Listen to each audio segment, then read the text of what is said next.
What's going on, y'all? It is day 194 of my 1K a day series, so we have 194K. Just as a recap, that's me treating every single day of my track and field journeys if I got paid $1,000 to live it, up until day 1,000. Today is Wednesday. It's speed endurance day for me, so that was 3 by 120 meters at around 90 to 95% intensity. A pretty good day. Hit that, then went to the gym, and then did split stance lunge squat. I did another like split stance variation of like a lunge jump. Then I did some like cables for my hip flexors. What else? I did not bench, but pull-ups, push-ups, and core as well, and then leg extensions and leg curls. So pretty good circuit. And I did a couple of plyometrics, like just vertical, literally just vertical jumps as high as I could, vertical tuck jumps as high as I could, and broad jumps as far as I could. And that ended the workout off. I'm feeling pretty good overall.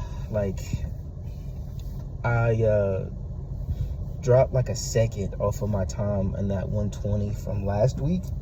So I'm happy about that, just like healing up a little bit and being able to drop times in practice. Because, I mean, obviously, right, I'm running slower in practice than I would be in the meets. But it's good to be able to replicate that type of speed in practice and get comfortable with it.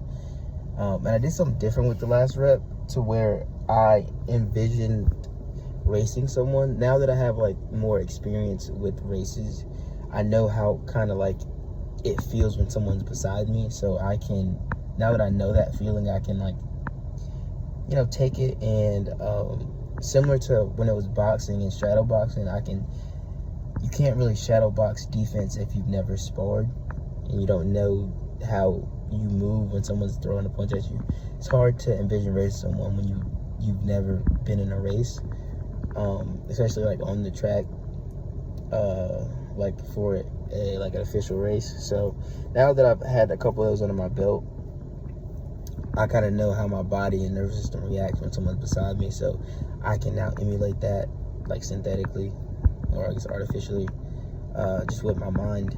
And it worked for that last rep. Like I was running a lot faster, so I'll keep doing that, but I'll only do it for one rep, just because other reps I want to focus on certain things.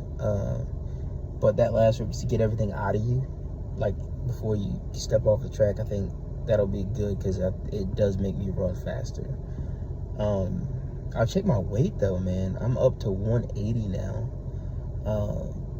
And to be completely honest, my ideal weight for track and field is like 160. When I was boxing, my ideal weight was like 163, 162. And even for track, I figured I want to be just as slim. So, like, I guess it's kind of like my diet right now. It's not terrible, but I do eat a lot, like, later at night just because of my work schedule. I'm literally just not hungry at, like, 3 o'clock, and then I'll get off at, like, 11 p.m., and I'll just, like, eat a big meal before bed.